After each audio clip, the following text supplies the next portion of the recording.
Friends from the media, good afternoon. Welcome to today's press conference. Now the floor is open to questions. 台央视记者提问：近日有不少分析指。 CCTV recently there is much analysis that Takaichi is the first Japanese PM to explicitly link Taiwan contingency with survival-threatening situation, which means that Japan could exercise the right of collective self-defense if such situation occurs, and Japan's armed intervention in the Taiwan Strait could be possible. The remarks challenged China's bottom line. Do you agree with that? The right of collective self-defense set forth in the UN Charter is created to defend the collective security of the international community and prevent the revival of fascist forces. Japan has been restricted from exercising this right since the end of World War II.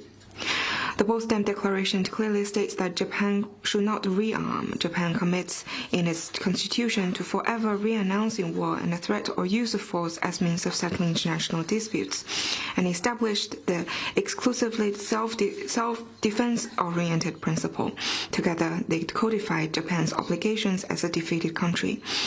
A brief look at history will show us that to use survival-threatening situation and self-defense as a pretext is a go-to tactic for Japanese militarism to launch aggression. In 1931, Japan called whether it could seize Manchuria as survival-threatening and used that as a pretext to carry out the September the 18th incident and invaded and occupied Northeast Asia, China. Japan later claimed that to defend the Greater East Asia co-prosperity sphere was an existential battle for Japan, enlarging its war of aggression to the entire Asia. Whether to attack Pearl Harbor was to also deemed as survival-threatening to Japan, which ignited the Pacific War. The alarm has been sounded. The historical tragedy must not repeat itself. As we mark the 80th anniversary of the victory of the Chinese people war of resistance against Japanese aggression and world anti-fascist war, the international community must guard against and thwart any attempt of reviving militarism, jointly uphold the post-World War II international order, and safeguard world peace.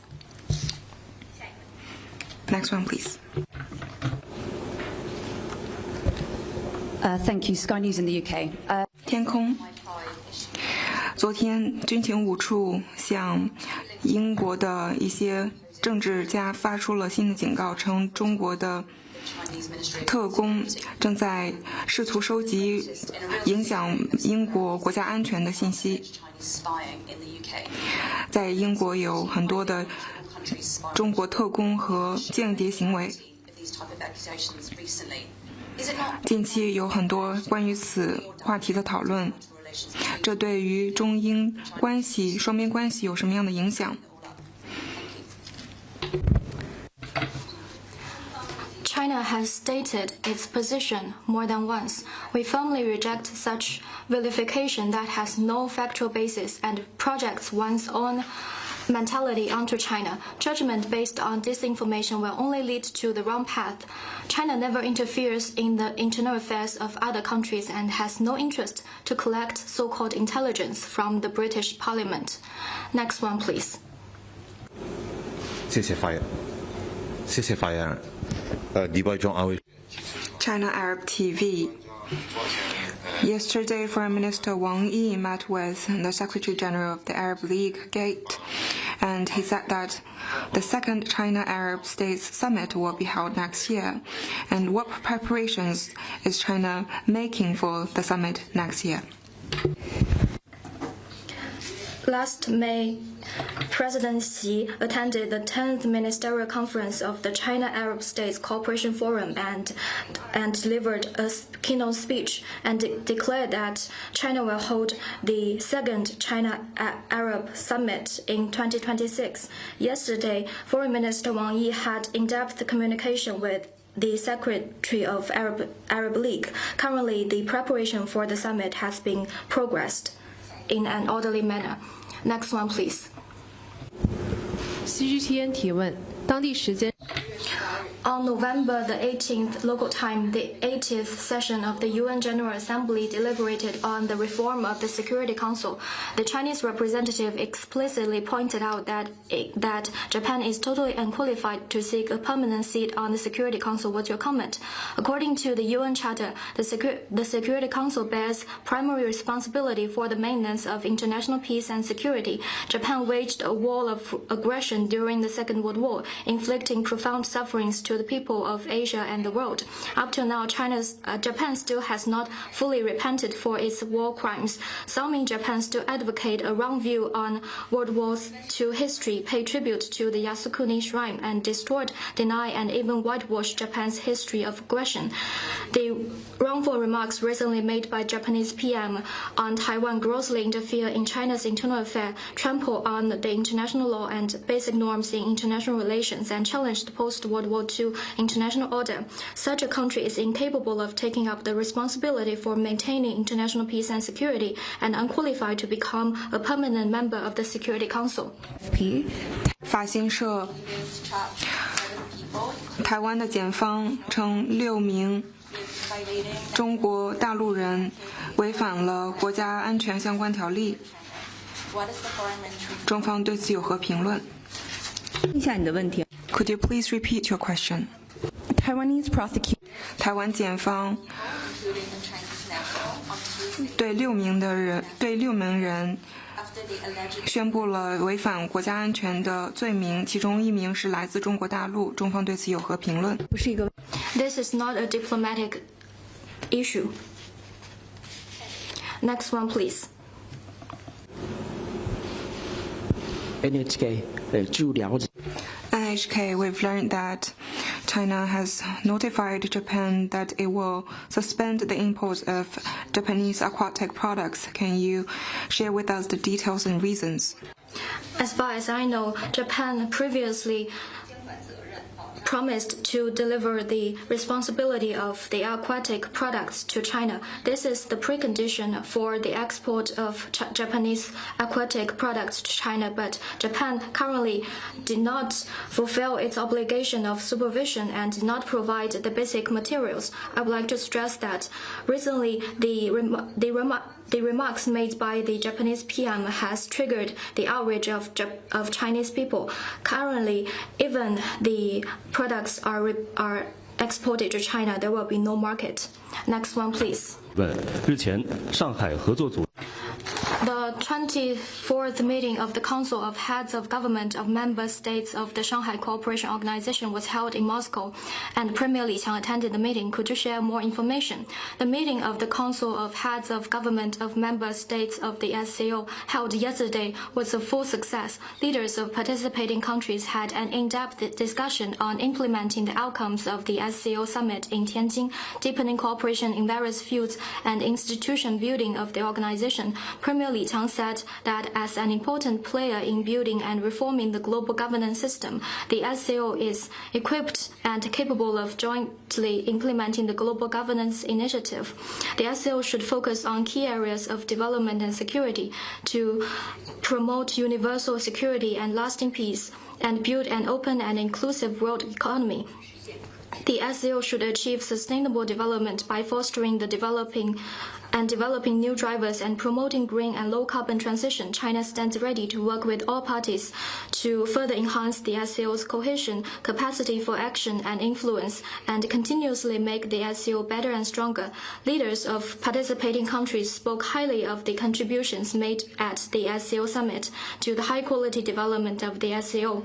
They agreed to continue following the guidance of the Shanghai Spirit, actively promote cooperation on security, trade, finance, and connectivity, and people-to-people and cultural exchanges, among other fields, and contribute to promoting peace and development in the region and beyond, and reforming and building the global governance system. Next one, please. Regarding yesterday's 关于昨天中国和日方之间的磋商，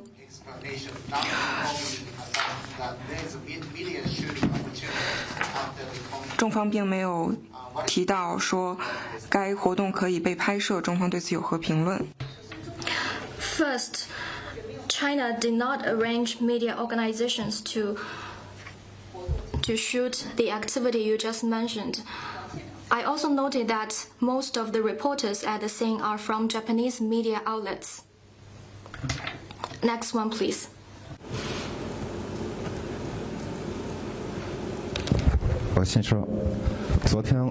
RIA Novosti. Yesterday, Russian President Vladimir Putin said that Russia will implement visa-free policy for Chinese citizens, and this will come into effect soon.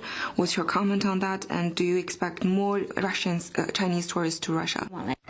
China attaches great importance to facilitating cross-border travel between the Chinese and Russian people. China and Russia are each other's largest neighbors. Mutual visa exemption further strengthens people-to-people and cultural exchanges and serve the interest of the two peoples.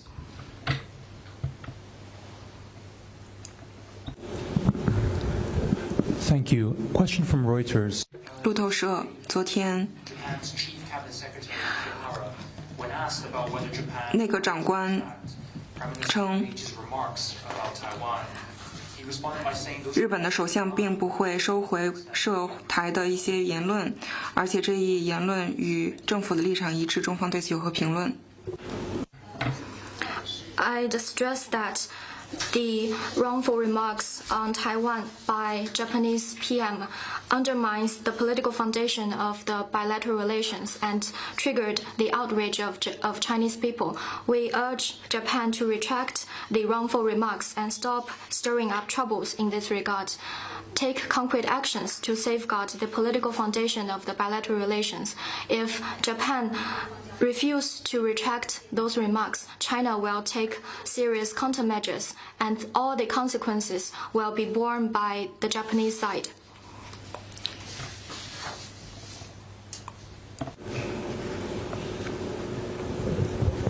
谢谢发言人彭湃。据报道，美国国防 The paper is reported that U.S. Secretary of War has unveiled the Operation Southern Spear that aims to remove narco-terrorists from the Western Hemisphere. The State Department announced to designate Cartel de la Sol, headed by Maduro, as a foreign terrorist organization effective from November the 24th. The U.S. also said that it will not rule out sending troops into Venezuela. What's your comment? China firmly supports the proclamation of Latin America and the Caribbean as a zone of peace released by CELAC in 2014. China opposes any moves that violate the purposes and principles of the UN Charter and other countries' sovereignty and security. The interference of external forces in Venezuela's internal affairs under any pretext. We hope the U.S. will engage in normal law enforcement and judicial cooperation through bilateral and multilateral legal frameworks and choose the course of action that is conducive to peace and security in our sea. 下一个问题。 Next one, please. Hello, Laura Baker from BBC. BBC, 我想追问，你提到了日本首相并没有收回他的，如果日本首相不收回的话，那么中方将采取反制措施，这是一个威胁吗？ I've already introduced China's position. The wrongful remarks on Taiwan by Japanese PM undermined the political foundation of the two countries, and I think Japan will respond to it. First, Japan should take back what it said and safeguard the political foundation of the two countries. Otherwise, China will take further measures.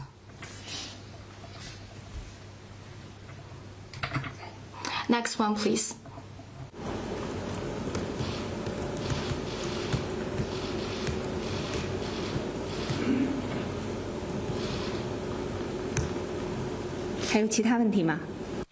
Any other questions? This is the end of today's press conference. Thank you all for coming.